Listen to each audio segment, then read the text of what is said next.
All right, so let's take our linear modeling to another problem. So we have the number of death sentences for juvenile crimes has decreased approximately linearly from 7 death sentences in 2001 to 1 death sentence in 2004. Let n be the number of death sentences for juvenile crimes in the year that is t years since 2000. Now, I'm sorry, I actually already made this video and my computer ate it, so I'm not very happy right now.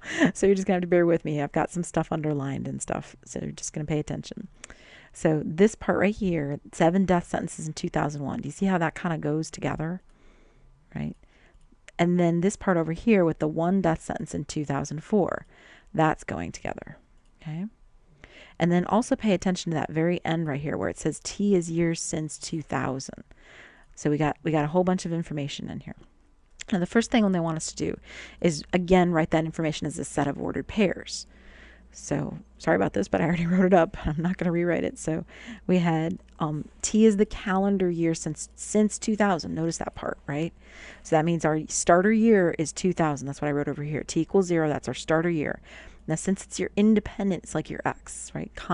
Calendar year almost always is an independent variable because we don't really have a way to stop it or affect it unless you have magical powers and you're holding out on us. All right, N is the number of death sentences for juvenile crimes. Right here, crimes. And that's your dependent variable, like your Y. So when you write an ordered pair for this stuff, you're going to write it T, comma, N. And I got to tell you, even if it doesn't tell you to do this for part A, you always want to do this for these problems somewhere. It helps you organize yourself and it helps you explain stuff. All right, I made ordered pairs, 1, comma 7. Now, where did I get that from? Well, it's this red part right here. 1 was the year because it was 2001, 1 year since, whatchamacallit, since 2000. And then 7 was the number of death sentences. Then over here, the 4, comma 1, that was 2004 and 1 death sentence right there in purple. Okay, so there they are, those two. Now we're supposed to find the linear model. So what I did was slope. Slope is change in y over change in x, but our y and x are changed. We said it was, instead of y and x, we said it was n and t. So it's n2 minus n1 over t2 minus t1. And it always pays to kind of write down what your units were, what these were talking about. So this was number of juvenile death sentences, right, over year.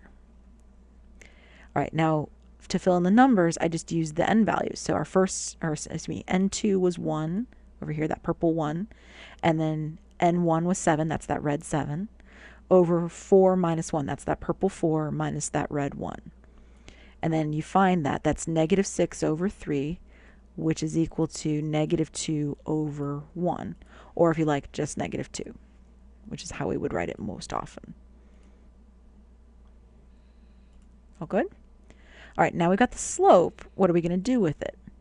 Well, we're going to use it to find the equation. We know that it should be, now look at this, I know it looks different, but it's really y equals mx plus b. The deal is that I put, instead of putting y and x, I put in n and t.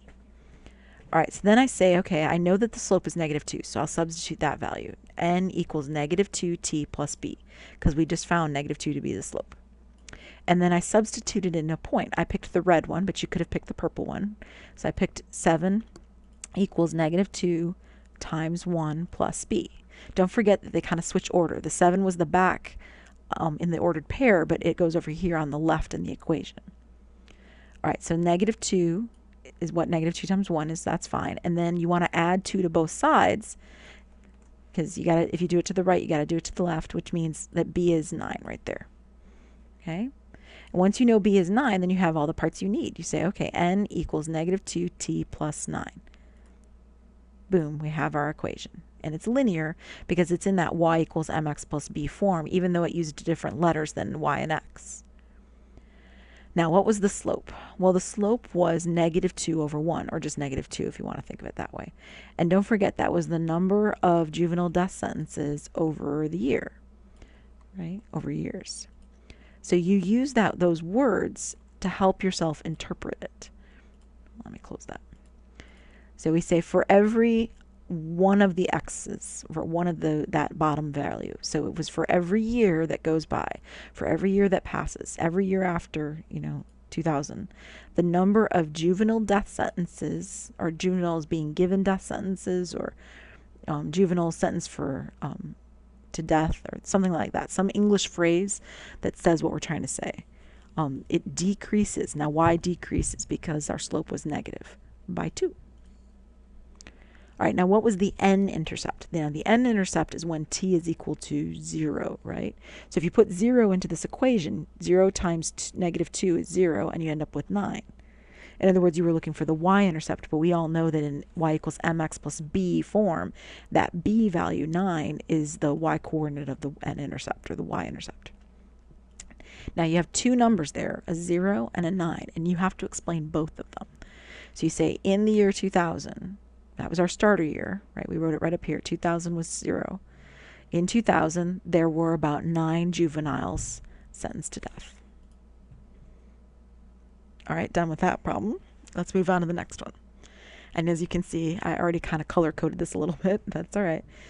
So foot length and shoe size are linearly related. If a man's foot is 9.3 inches long, then he has a U.S. shoe size of 6.0. If a man's foot is 11 inches long, then he has a U.S. shoe size of 11. Consider each of these pairs of values to be an ordered pair in the relationship. Okay, so I colored these red and purple, and it's not a bad idea to do that for yourself. Like, take out different colored pens and kind of underline the important information and realize that this sentence goes together. Right, that's a sentence, and it's all linked up. And then this purple one's another sentence. And then you can use those to help create your ordered pairs down here, like I did.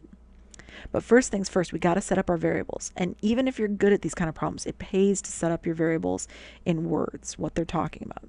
So we had F, which was foot length, and S, which is shoe size. Now, foot length is the independent, right? And then shoe size is the dependent. I mean, when you walk into a shoe store, they don't, say, oh, here's the size shoe we have, and your foot magically shrinks to that size, right? That's not how it works, right? So the shoe size is dependent on how big the feet are that are walking into the store, right? So your shoe size depends on how big your feet are. So foot length, right, is in inches, that's our X, and shoe size is our Y. That means that when we make ordered pairs for this, it's going to be F, comma, S. Right, F for foot length, S for shoe size. And then what I did was I took these sentences and I pulled out the numbers, the important numbers, 9.3 inches, 6. So that's our first point, 9.3 comma 6. And then the purple sentence gives us the 11 inches goes to 11. So that's 11 comma 11. Now we're going to use those 2 points, the red one and the purple one, to find our slope. It makes this bigger. So I said, first of all, instead of y2 minus y1 over x2 minus x1, I used s2 minus s1 over f2 minus f1, right? Because s was our dependent, like our y, and then f was our independent. And then I wrote up again what those variables were, and it always pays to put in my unit, which in this case is inches. All right, now we got to find the numbers. So it was 11, that's that purple number 11, minus 6, that's that red 6, over 11, that's that other purple 11 on the left, right, minus 9.3. Okay, that's equal to 5 over 1.7, which is 2.941 roughly. Again, there's a little bit of rounding here. It's technically 2.941 over 1. We always make these unit ratios, right, because slope is a rate of change. And then we're lazy and we often don't write the over 1 part, but it's there. All right, so we have our slope, 2.941. Now we're going to use it to find the equation. Now instead of writing y equals mx plus b, I write s equals mf plus b, right? Now s, I could have picked any s and f combination, but I picked the 11-11 one because I thought it'd be kind of easy. So I put 11 in over here on the left equals 2.941 times 11 plus b. Then I used a calculator and I found that this was about 32.3529. Then you subtract that from both sides because you got to keep it, fair and equal. And then you get 11 take away 32 is negative 21.3529, or negative 21.353. And there's our b. So then we can write the equation. S equals 2.941f minus 21.353. There's a little bit of rounding in there, but not too bad. All right, now we're going to use that lovely equation that we found to predict the length of a man's foot if he wears size 14 shoes. Okay, now what are they giving us here? When they give us size 14 shoes, they're giving us an S value, as in snake or shoe size. So what you do is you take your model that you came up with above and you put 14 in for S. You substitute. Say, okay, I've got 14 in for S. Wonderful. Then if you look at that equation right there, you can solve it for the one remaining variable, F. First thing you're going to have to do is add 21.353, which we did. And when I did that with my calculator, I got 35.353 over here on the left. And over here on the right, this just all disappears, right? Because if you have negative 21 plus 21, it becomes 0 and is gone. So you're left with nothing but the negative 2.941 F over on this right side. Then you divide by negative 2.941 to both sides to get it out of there. So you can just have plain F. And then again, just use a calculator or computer, and you get about 12.02 or and some change. Depends on how many decimal places you keep. Oh, and that was our answer, so I better circle it or something.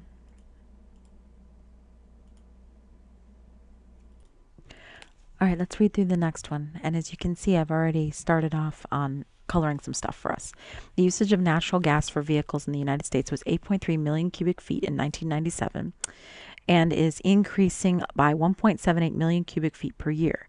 Let N be the usage of natural gas for vehicles in millions of cubic feet in the year that is T years since 1997. So again, I underlined some key points. The since 1997 part, that's telling us what our starter year is right here. So T is calendar years since 1997. T equals 0 is 1997. Make a note of that. N was million of cubic feet. So you got to write down your unit, million cubic feet of natural gas. So our ordered pairs are going to be T, comma, N. Now notice they gave us one, which was 0, comma, 8.3, because since it's 1997 is our starter year, that's 0. That means that they gave us our intercept, which means B equals 8.3. We actually already know what B is. It was given in the problem. Woot, right? That makes things easier on us. Then they gave us something different this time. Instead of writing something very similar like, and in 2002 it was blah, blah, blah. They didn't write that. They said increasing by. See that word? They're giving you the slope. They're telling you it's going up by, and here's the rate right here. That's your slope, 1.78 million cubic feet per year. That's different than the last ones we had where they gave us a year and then something else and a year and something else. This one's not giving us a year, it's giving us the slope right there. The word increasing by is kind of the key. All right, so that means we give the slope 1.78 over 1. Make sure to give units for yourself, million cubic feet over year. Note the slope was given, which means our equation is right there. N equals 1.78t plus 8.3. Easiest problem we've had so far in a while. Now we're supposed to solve that for t. So we had it solved for n because it was n equals. So you want to get t by itself. So you subtract 8.3 from both sides. These are not like terms, so you just write n minus 8.3. You can't combine them or anything. Equals 1.78t. And then you got to divide by 1.78. You got to do it to the left, and you got to do it to the right. Oops, sorry. So that means you've got to divide each of those numbers by 1.78. And I know what you're thinking. You're thinking, Alana, there isn't a number here in front of the one. Au contraire. There's a 1. See, I just misspoke. In front of that n, there's a 1. So you got to say 1n over 1.78. So 1 over 1.78n minus 8.3 over 1.78. You have to do both of them. Math people are lazy. They don't put the 1 there, but it's there. If it wasn't there, there wouldn't be a variable there. Poof. And then using your calculator, you can find what 1 over 1.78 is. It's about 0.562. And then do 8.3 over 1.78. It's about 4.663. All done with that. Now part C says to predict in which year, that's time you're looking for, the usage will be 31 million cubic feet. So you take 31, you substitute into this equation you just found, put it in for n, and you solve it, and you're going to get 12.759. Then you add that to your starter year of 1997, and you should get 2009 and some change. So that means during the year 2009, or definitely by the time 2010 starts if you round up. But you can just say in 2009 or during 2009. All right, well done with that. See you for the next video.